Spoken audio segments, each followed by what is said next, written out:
인간관계에서 우리는 다양한 성격과 행동 양식을 가진 사람들을 만납니다. 대부분의 사람들과는 원활한 관계를 유지할 수 있지만 무례한 사람을 만났을 때는 상황이 달라집니다. 그들은 우리의 감정을 자극하고 스트레스를 유발하기도 합니다. 하지만 감정 조절이 안 된 상태에서 그들을 대하면 어떤 부정적인 결과가 생길 수 있는지 다음 예시를 통해 먼저 살펴보겠습니다.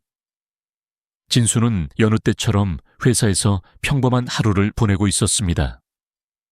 그런데 회의 도중 진수 자신이 발표한 아이디어에 대해 태연이 무례하게 끼어들었습니다. 글쎄요, 그건 전혀 현실적이지 않네요. 좀 더 실용적인 아이디어를 제시해보세요. 라는 태연의 발언에 진수는 화가 치밀어 올라왔습니다. 그래서 진수는 당신이 그걸 왜 비난하십니까? 나도 나름대로 노력했어요. 라고 감정적으로 반응한 순간 회의실의 분위기는 싸늘해졌습니다. 회의가 끝난 후 진수는 자신이 감정적으로 반응했다는 것을 깨달았습니다. 태연은 더욱 공격적으로 나오고 동료들은 둘 사이의 갈등을 불편하게 지켜보았습니다. 결국 회의는 아무 결론도 내지 못한 채 흐지부지되고 말았습니다. 며칠 후 진수는 동료들 사이에서 의도치 않게 신뢰를 잃게 되었습니다. 태연은 진수를 조롱하고 다른 동료들은 그의 모습을 비난했습니다. 진수는 감정을 통제하지 못한 자신을 한심하게 여기게 되었고 그 사건이 계속 머릿속을 맴돌았습니다. 그러던 중 점심시간에 동료가 태연에게 무례하게 대하자 진수는 되려 불쾌감을 느꼈습니다. 그렇게 말하시면 안 되죠 라고 말하고 싶었지만 불안한 마음에 참았습니다. 그 순간 무례한 행동에 반응할 기회를 잃었다는 것을 깨달았습니다. 이처럼 무례한 사람에게 감정적으로 반응하면 갈등이 심화되고 객관성을 잃으며 신뢰를 감소시키고 감정 통제를 상실하게 됩니다. 또한 부정적인 이미지를 주고 문제 해결 기회를 놓치며 관계가 단절될 수 있습니다. 따라서 오늘은 무례한 사람에게 흔들리지 않으면서 감정을 조절하며 그들을 통제하는 사람이 되는 10가지 비법을 다양한 예를 들어 설명하겠습니다. 첫 번째, 감정을 인식하고 받아들이기입니다.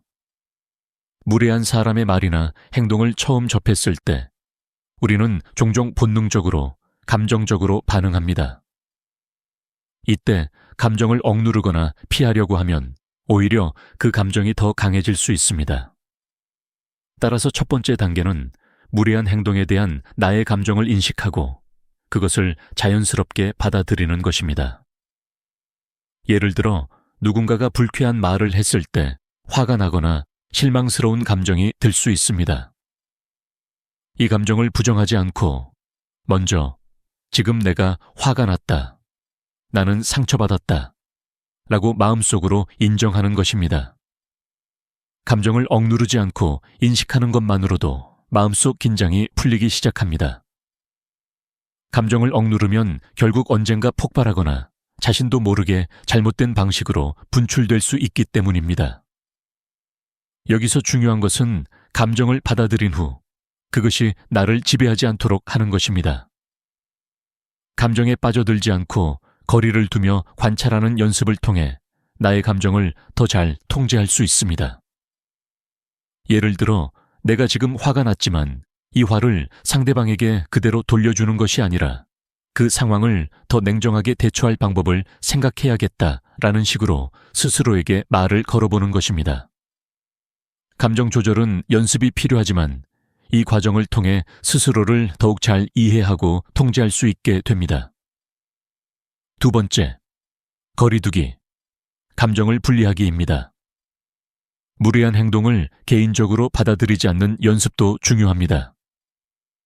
누군가 무례하게 행동할 때 그 행동이 당신의 가치나 자격을 평가하는 것이 아니라 그들 자신의 문제에서 비롯된 것이라는 사실을 이해해야 합니다. 사람들은 자신의 스트레스, 불안, 혹은 분노를 상대방에게 투사하는 경향이 있습니다. 그들의 말이 내 자존감을 결정짓는 것이 아니라는 점을 깨닫는 것이 핵심입니다. 예를 들어 상사나 동료가 비난하는 말을 하더라도 그들의 말이 내가 얼마나 유능한지를 판단하는 객관적인 기준이 될 수는 없습니다. 그들의 말이 진실이라고 무조건 받아들이는 것이 아니라 그들이 왜 그런 말을 하는지에 대해 조금 더 거리를 두고 바라보는 것입니다. 이런 거리두기 연습은 감정적 충동에 휘둘리지 않도록 도와줍니다. 또한 이런 상황에서 상대방의 행동에 의도적으로 반응하지 않고 한 발짝 물러서는 것이 중요합니다. 상대방의 말에 일일이 대응하려다 보면 불필요한 갈등이 생기기 쉽기 때문입니다. 오히려 그들의 무례함이 나의 자존감과 무관하다는 사실을 깨닫고 냉정함을 유지하는 것이 장기적으로 내게 더 큰 이익이 될 수 있습니다. 세 번째, 침착하게 대응하기입니다. 격해질수록 우리는 충동적으로 반응하게 되며 이는 상황을 더 악화시킬 수 있습니다. 특히 무례한 사람이 당신의 감정을 자극하려는 의도를 가지고 있다면 당신이 화를 내거나 감정적으로 대응하는 순간 그들은 목표를 달성하게 됩니다.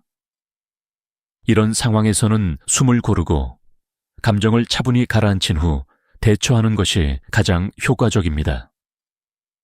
여기서 심호흡을 사용하는 것은 매우 좋은 방법입니다.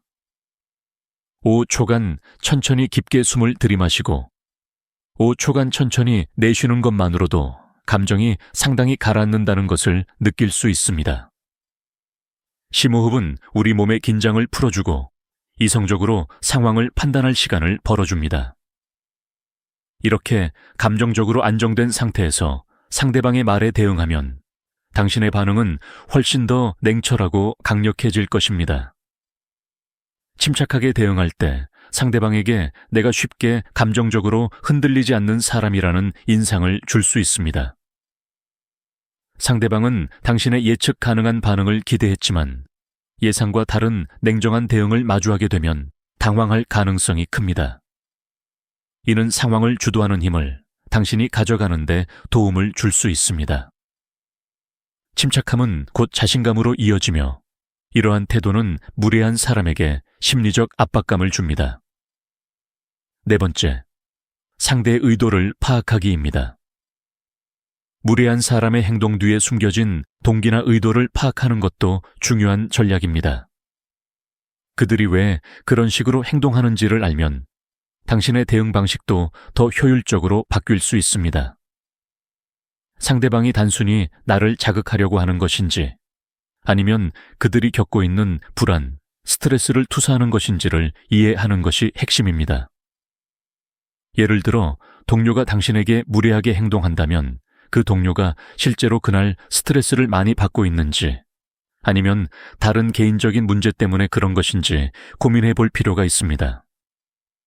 그들의 무례한 행동이 나와 관계가 없는 것이라면 굳이 그들과 감정적으로 대립할 필요는 없습니다.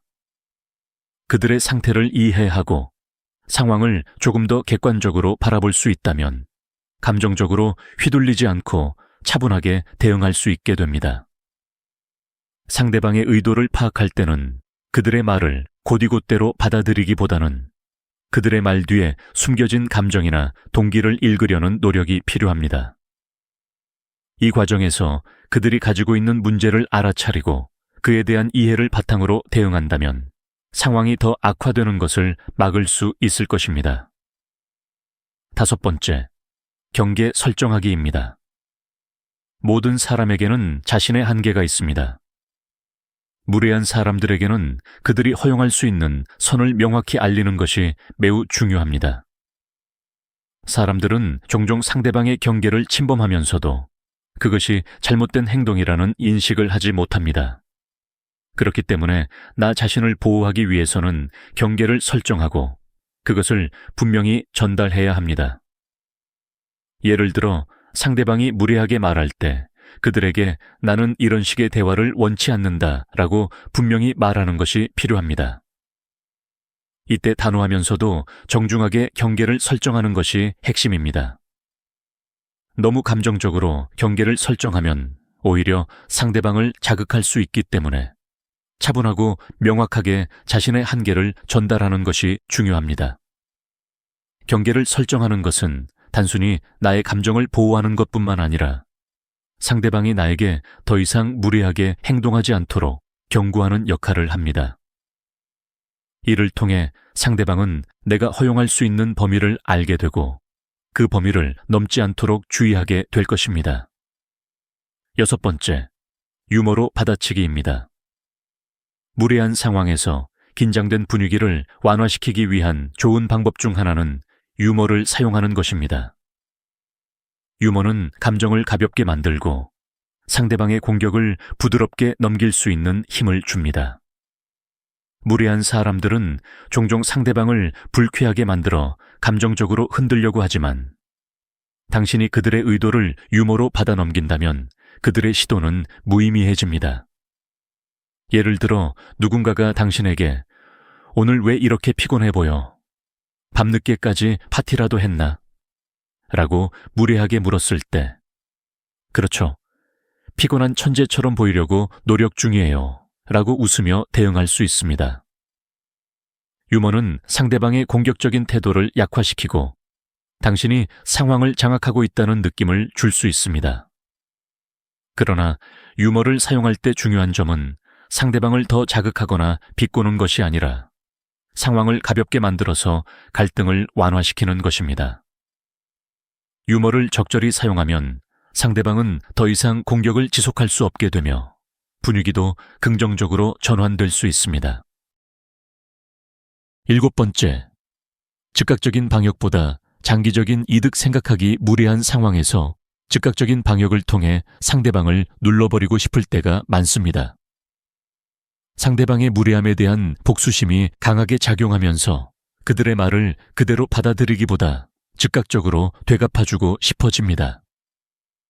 그러나 감정적으로 즉각 반응하는 것이 과연 당신에게 이익이 되는지 한 번쯤 생각해 볼 필요가 있습니다. 순간적으로는 통쾌할 수 있지만 장기적으로는 상황을 악화시킬 가능성이 더 큽니다. 이럴 때 중요한 것은 그 상황에서 잠시 벗어나 전체적인 그림을 보는 것입니다.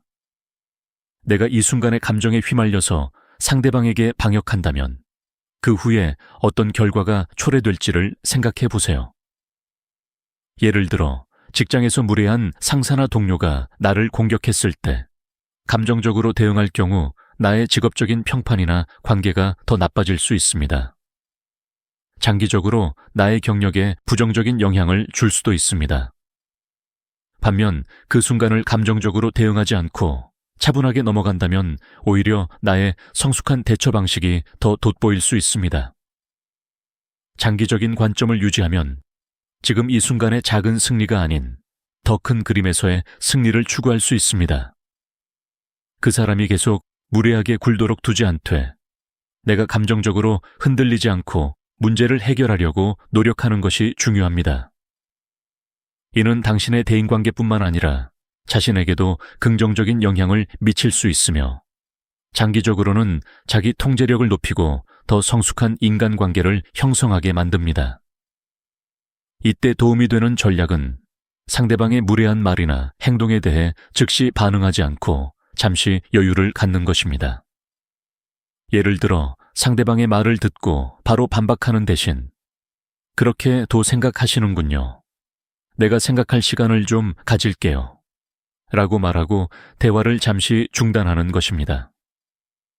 이 방법은 상대방에게도 당신이 감정적으로 쉽게 흔들리지 않는 사람이라는 메시지를 주며 당신이 상황을 더 잘 통제하고 있음을 보여줍니다. 8번째, 논리적으로 대응하기입니다. 감정에 휘둘리지 않고 논리적으로 대응하는 것은 무례한 상황에서 매우 효과적입니다. 상대방이 감정적으로 자극할 때 당신이 이성적으로 대응하면 그들의 의도는 좌절될 수밖에 없습니다. 감정적으로 대응하는 것은 상대방이 원했던 결과일 수 있지만 논리적인 대응은 그들의 예상을 벗어나게 만들며 더 이상 그들이 공격할 지점을 잃게 만듭니다. 논리적으로 대응하기 위해서는 상황을 객관적으로 분석하는 능력이 필요합니다. 상대방의 주장이나 무례한 행동이 어떤 근거에서 비롯된 것인지 냉철하게 생각해 보세요. 예를 들어 상대방이 "너는 항상 늦어" 라고 비난할 때 그 말이 사실인지 따져보는 겁니다. 항상이라는 말은 사실이 아닐 가능성이 높습니다. 이에 대해 "내가 지난 한 달 동안 늦은 적이 2번 있었는데 2번을 가지고 항상이라고 말하는 것은 과장된 표현 같아요" 라고 논리적으로 반박할 수 있습니다. 이런 방식으로 사실을 바탕으로 대응하면 상대방의 무례한 비판을 쉽게 무너뜨릴 수 있습니다.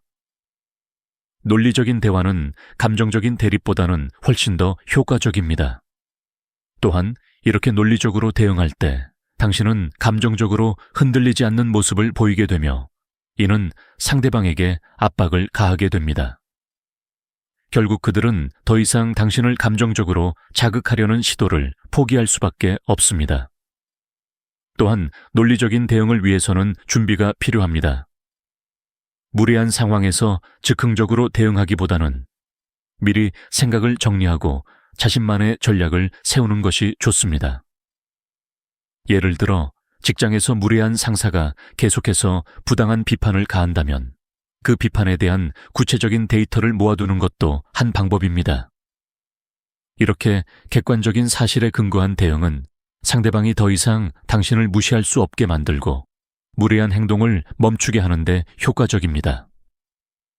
9번째, 에너지 낭비하지 않기입니다. 무례한 사람과의 대립에서 가장 중요한 것 중 하나는 나의 에너지를 어떻게 사용할지 결정하는 것입니다. 무례한 사람과의 감정 싸움에 에너지를 소모하는 것은 결국 나에게 손해입니다. 모든 싸움에서 이길 필요는 없습니다. 때로는 그 싸움에서 물러나거나 아예 시작하지 않는 것이 더 현명할 수 있습니다. 상대방이 당신을 자극하고 감정적으로 반응하게 만들려 할 때 그들에게 반응하지 않는 것은 매우 큰 힘을 가질 수 있습니다. 그들이 원하는 것은 당신의 감정적인 반응일 수 있는데 당신이 그들의 기대와 다르게 무반응으로 일관하거나 에너지를 그들에게 쏟지 않는다면 그들은 점점 지쳐갈 수밖에 없습니다. 당신의 무반응은 그들이 더 이상 당신을 자극할 수 없다는 신호로 작용할 것입니다. 또한 무례한 사람에게 당신의 시간과 에너지를 쏟는 대신 더 중요한 일에 집중하는 것이 필요합니다.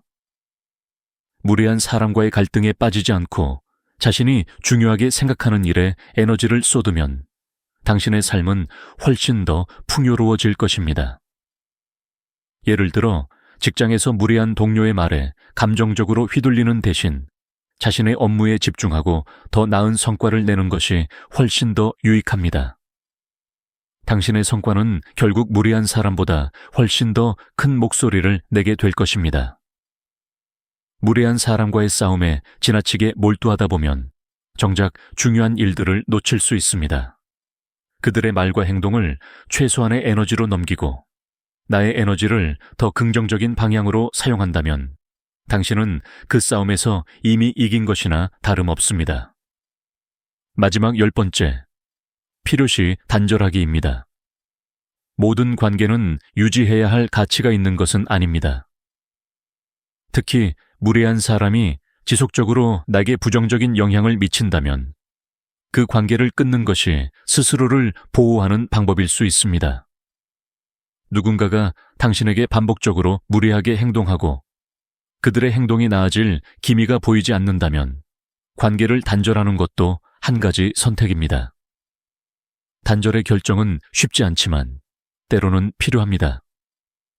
가까운 친구나 가족이라도 그들이 지속적으로 나의 자존감에 해를 끼친다면 거리두기를 선택하는 것이 중요할 수 있습니다.